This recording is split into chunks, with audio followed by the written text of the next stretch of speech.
మీరు ఎప్పుడైనా గమనించారా? బైబిల్‌లో సువార్త పుస్తకాలు 4 ఎందుకున్నాయని? సువార్త పుస్తకాలు అంటే మత్తయి సువార్త, మార్కు సువార్త, లూకా సువార్త, యోహాను సువార్త. ఈ సువార్త పుస్తకాలు 4 ఎందుకున్నాయి? 5 ఉండొచ్చుగా, 10 ఉండొచ్చుగా, లేదా ఒకటే ఉండొచ్చు కదా! బైబిల్‌ని రాయించింది ఎవరు? దేవుడు. అంటే దేవుడు కావాలనే 4 సువార్త పుస్తకాలు రాయించాడు. అంటే అందులో ఏదో మర్మం ఉంది అని. ఏంటది? Let's search the scriptures. సువార్త అంటే ఏమిటి? అంటే మంచి అని, వార్త అంటే సమాచారం అని. మొత్తం కలిపితే సువార్త అంటే మంచి సమాచారం అని అర్థం వస్తుంది.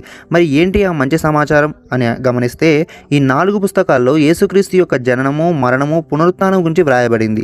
ఎందుకు యేసుక్రీస్తు ఈ లోకానికి రావాల్సి వచ్చింది అంటే మనం పాపులము.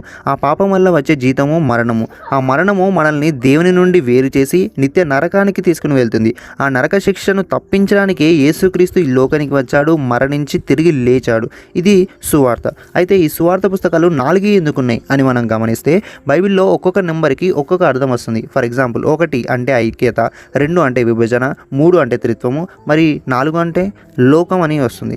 ఎందుకంటే లోకంలో తూర్పు, పడమర, ఉత్తర, దక్షిణ అని 4 దిక్కులు ఉంటాయి కాబట్టి. సో ఫైనల్లీ యేసుక్రీస్తు దేవుడు, ఆయన ఈ లోకరక్షకుడు అనే విషయము లోకంలో ఉన్న ప్రతి ఒక్కరు కూడా విని విశ్వసించి రక్షింపబడాలి అనే ఉద్దేశంతో సువార్త పుస్తకాలు 4 ఉన్నాయి. అయితే ఈ సువార్తను లోకమంతటా ప్రకటించడానికి దేవుడు నిన్ను నన్ను ఏర్పరచుకున్నాడు. మరి మనము లోకానికి సువార్తను ప్రకటిస్తున్నామా? లోకం అంతా కాకపోయినా అట్లీస్ట్ ఒక్క ఆత్మనైనా రక్షణ మార్గంలోకి నడిపించగలుగుతున్నామా?